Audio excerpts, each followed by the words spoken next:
Peter Hitchens is here, columnist at the Mail on Sunday. Peter, very good morning to you.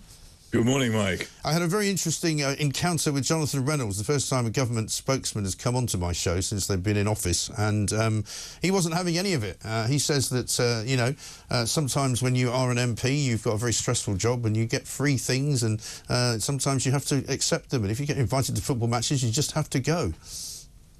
Well, it is pitiful, actually. I had no idea that the people who've come into government since July was so unqualified for it that they simply don't seem to have any imagination. This is a key part of what's going on. They don't seem to have had any idea what the effect of these actions would be if they were revealed, as such things always are revealed, and are now floundering because they simply did not see beforehand how foolish it would look. I've been worried about Sir Keir Starmer as a how shall I put it, as a competent and thinking person, since he gave an interview before the election in which he said he had no favourite book and no favourite poem. You may say that's trivial. I say it demonstrates a person of extraordinary shallowness, right, commonplace mind. People who don't read and don't enjoy poetry and music are people who, it seems to me, have stepped aside from normal life. Right.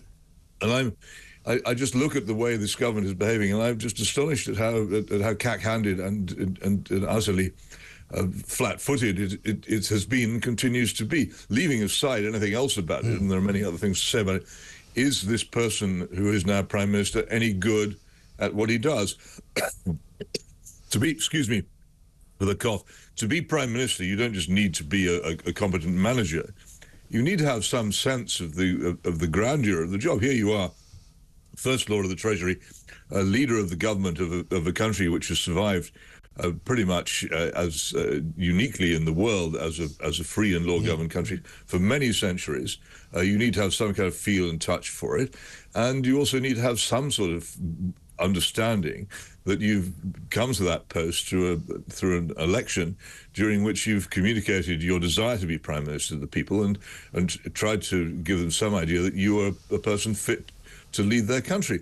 And here he is, and the most fundamental and basic errors are emerging minute by minute. And you think, how did he get there? Yes. And I put a lot of this down to the weird emotional spasm of the last election, when nobody was really paying any attention to him at all, either politically or personally.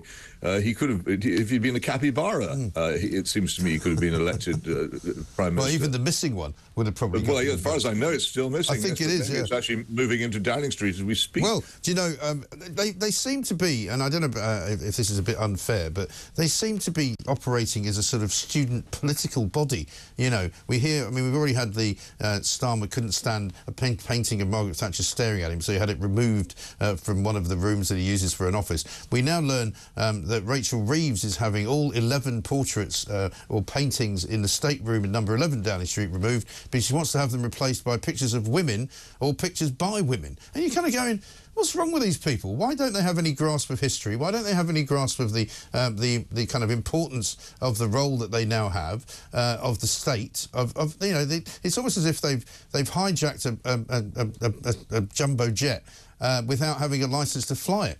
Well, they're two different things.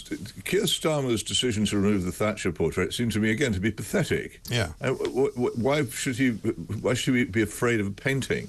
Or discombobulated by a painting in a room he doesn't very often use, and then leak this to Tom Baldwin, who then promptly got it into the papers.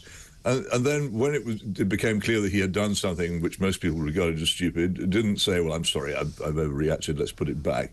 But to begin with, wouldn't even say where the picture had gone. In fact, I still don't think we know exactly where it's gone. In Rachel Reeves's case, this is a sort of teenage propaganda act. Oh, we must have women everywhere. Yeah. As if there'd been no women in the past of this country's government. And one of the most. I very much doubt whether any of the portraits which she now puts up will include, for instance, Queen Elizabeth I, right, probably the greatest leader the country ever had, because that's not the kind of woman that Rachel Reeves is interested in. And it won't be Margaret Thatcher either, because I did actually say... Probably Joan Robinson, the famous Marxist economist who she claims to admire, who used to sleep in her shed in the back garden and let the birds make nests out of her hair, or people like that, but not. it's a student, as you say, it's a student gesture rather than that. Well, it's a bit like, you know, the policy where they say, you know, we're going to crack down very hard on crimes against women, violence against women, misogyny will become as bad as terrorism. And then they let, you know, a whole bunch, I think 1,750 criminals back out onto the streets, many of whom have been done for domestic violence, some of whom have been done for sexual assault, one of whom was recalled to prison because he committed a sexual assault literally about 10 minutes after he got released. No, they're incoherent, and this is another thing, that there hasn't been any real thought put into this. They are, I've said this from the beginning, driven by a fairly poverty-stricken ideology, but in terms of the practicalities of government, they are incoherent, and this is a problem of the country, not just of them. Obviously, I disapprove of the mass release of prisoners, as anybody must, but we all know the Tories would have done the same if they'd still been in office, and had stealthily, as all governments have for many years now, been doing the same by getting judges to pronounce fake sentences. If you were sentenced to 6 years, it meant 3, and so forth. This has been going on for ages because they have no clue as to how to actually run criminal justice or do anything about the fact that the police have become almost entirely useless. They don't know what they're doing. They never did. On all issues of that kind, governments of the Starmer sort simply operate on slogans.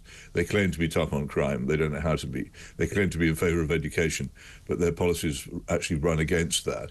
But fundamentally, they have a deeper task, which is that of cultural, moral and social revolution, as epitomised by Rachel Reeves and her silly portraits. They really do long to change the country into somewhere else, and all the rest of the stuff were things which they thought they could cope with by coming up with slogans and brief pledge card non-policies, which the public would swallow, because there was such a frenzy against the Tories at the last election that nobody was really thinking about who they were going to put in office instead. Now they've found out. But it's a very long time before anyone's going to have any opportunity to do anything about the grave mistake which the country made in July in putting Keir Starmer into Downing Street and all his friends into wherever they now are, and also introducing the amazing extra influence of Lord Alli. Right. Well, let's talk about him, because clothes and spectacles. Well, let's talk about him because Jonathan Reynolds wasn't able to answer the question I put to him, which was, could you please tell me whether Lord Alli is still in possession of a pass, and if he's not in possession of a pass, is he still going to Downing Street? He kept talking about him being, you know, an important player for the Labour Party. He fundraises. He wants to see the Labour Party succeed. I said, yeah, but what does he do? What job does he have? Does he have a job? You know, does he have a title? He doesn't have any of those things, and yet, apparently, because he's Sue Gray's best mate, he gets to go into Downing Street whenever he wants. Well, there you are then. Richard Littlejohn says he's a very nice guy. I have no idea. I've never had any contact with Lord Alli in my life, as you can tell from the way I'm dressed. But but there it is. I mean, there are such people about. I've got no particular objection to him. Right. What I do object to is the folly of politicians who accept gifts of this kind without realising it obligates them.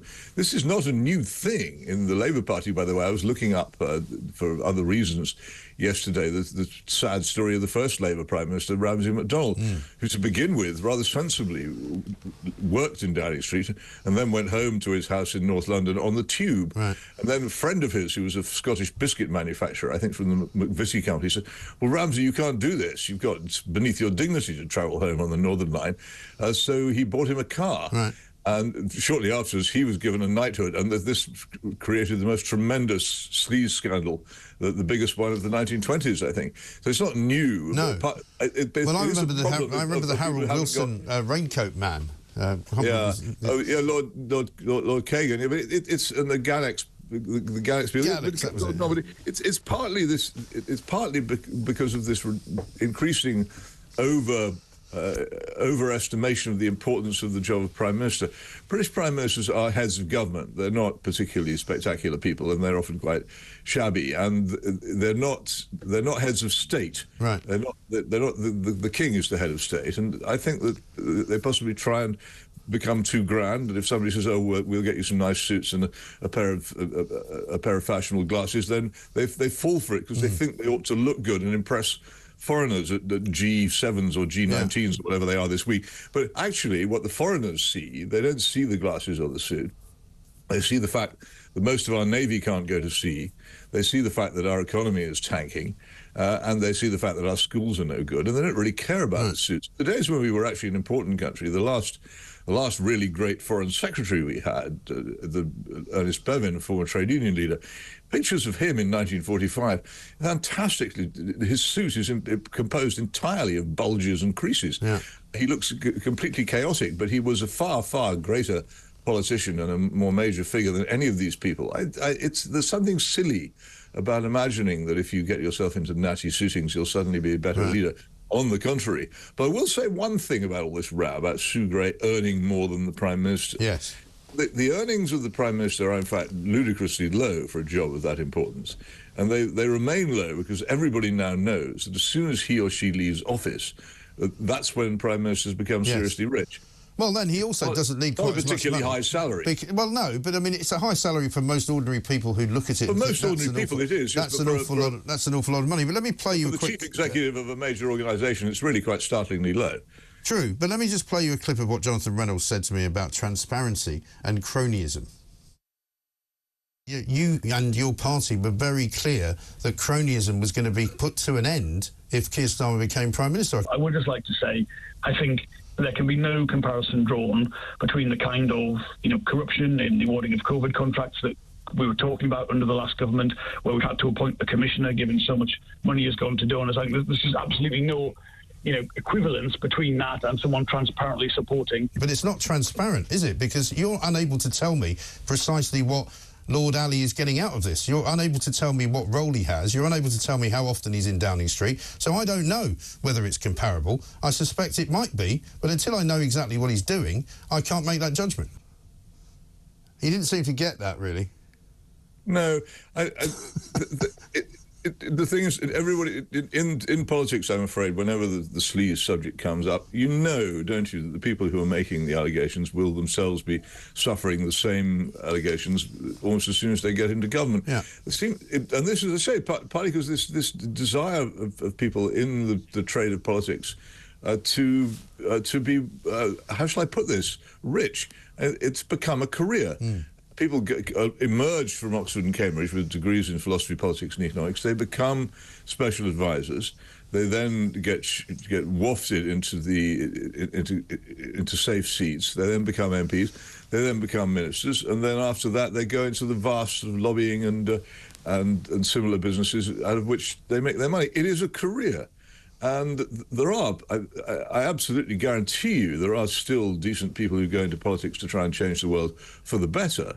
But I think that especially if they're principled and show any signs of having any moral compass, they're pretty quickly elbowed to one side by the ones who are in it for the ambition and the career and the money. That's the state of our politics at the moment. And one of the reasons for that, of course, is that both our major political parties are dead from the neck down and from the neck up. They don't really represent anybody anymore, but they're kept alive by government subsidy and by dodgy billionaires, as we see.